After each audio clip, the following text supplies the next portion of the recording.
we will talk about for the belief system and the attire. So this is Christy, and then our model Amanda, and then for the guy model Dennis and Yanwei with rating together. So please enjoy our video.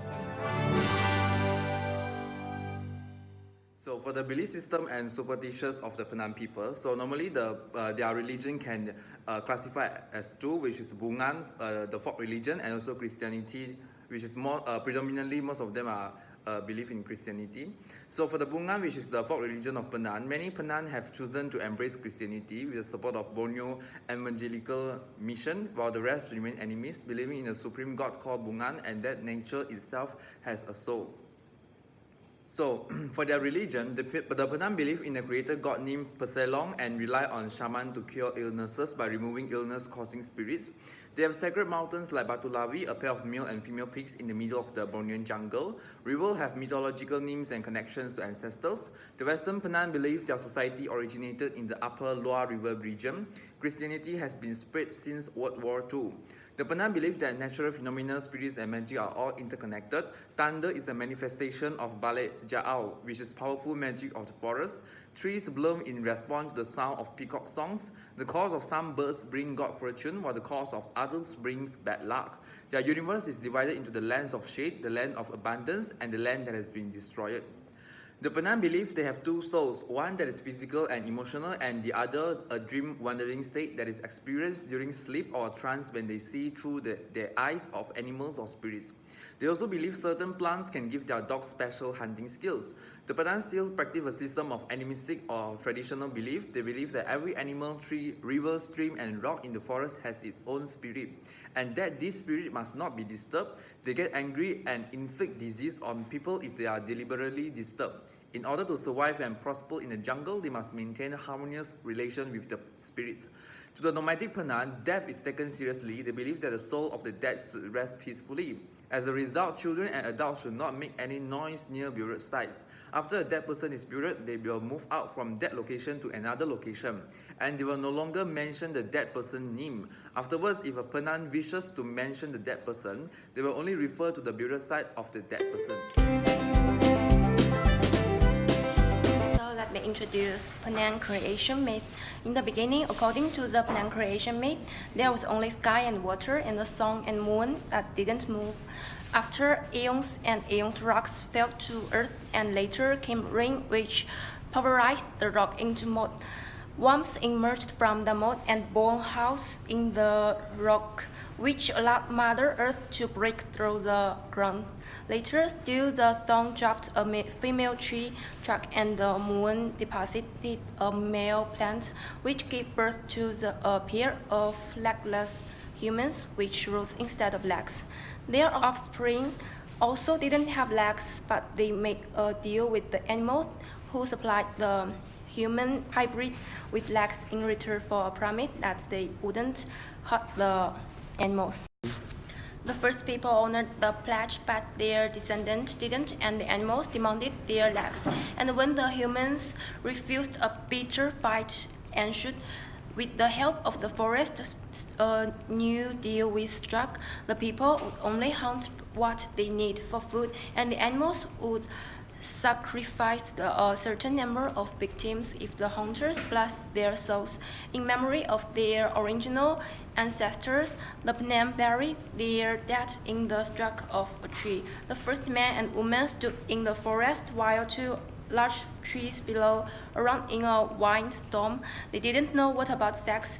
At the watch the trees in the storm, a branch from a tree entered a hole in another tree, giving the first man and woman an idea. Their first child was the result. So next, I will introduce Penan head hunting. The Penan hunted heads primarily for ceremonial purposes.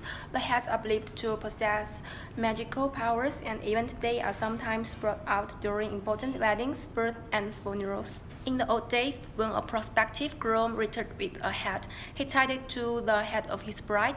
During a 3-day ceremony, animals are sacrificed, rituals and are conducted, and the organs of sacrificed animals are read for omens by a shaman.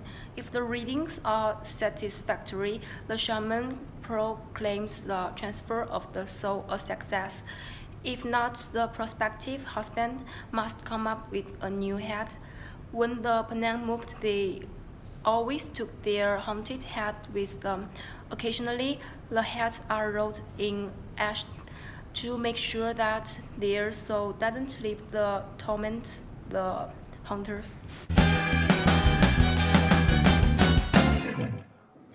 So I will talk about the folklore. The Penan, like every other tribe on Borneo, have many myths, epics, and legends.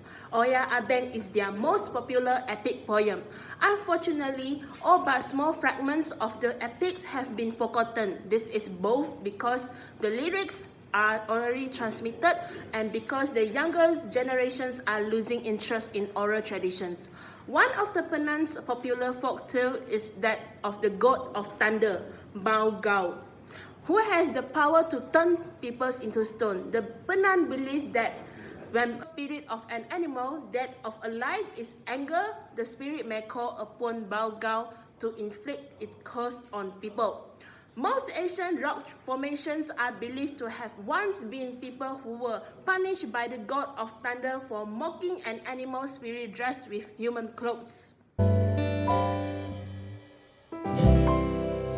In the aspect of religion belief for Penan native, the Penan have been converting their animism belief to Christianity since the 1930s.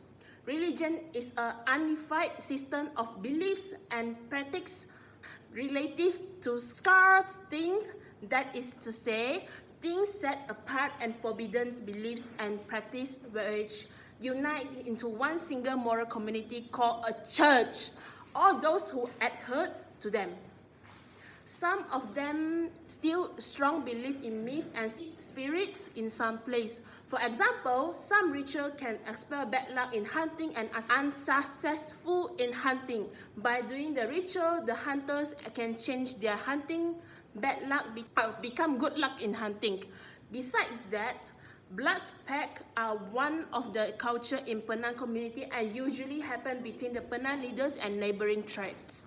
In some of the cases, the leaders would shed blood onto tobacco and then it smoked together and then consuming each other blood and preventing future conflicts.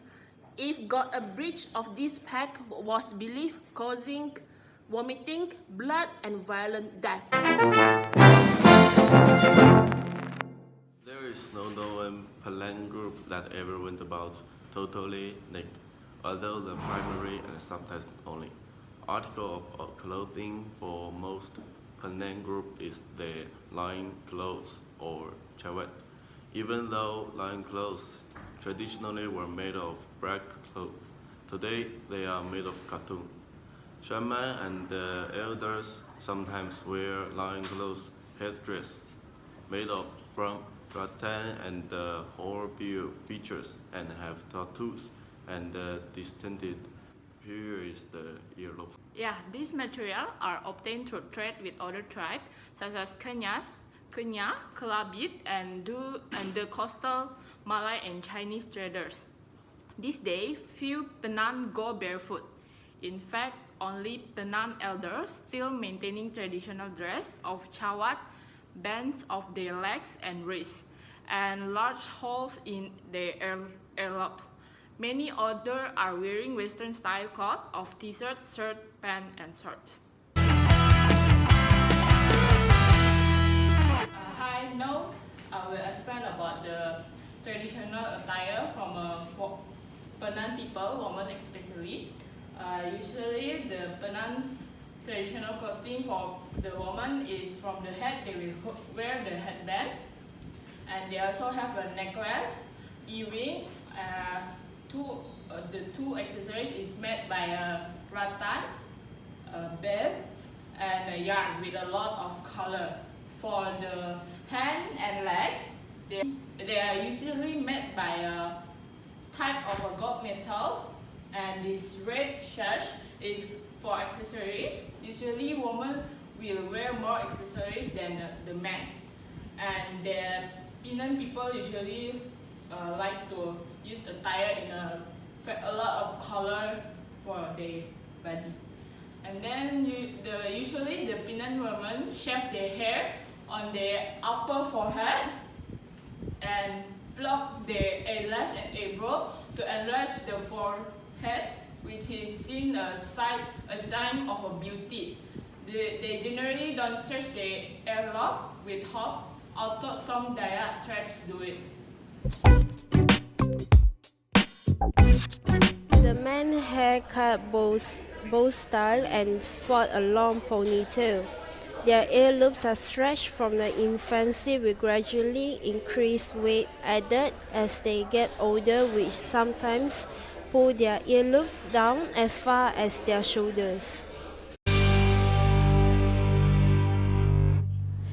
First thing first, the person that wearing will be hold the top of the loincloth, and the other person will turn from the left to the right, and it will go all over the person that is holding the top part of the loincloth. Next, after one round, the end will twist the loincloth on the right side. After that, the middle part of the loincloth will be adjusted nicely between the back side. Then twist one more time on the left side, but leaving a hole to tuck in the rest part of the loincloth. In the end, they will adjust the end of the loincloth into similar like an elephant tail.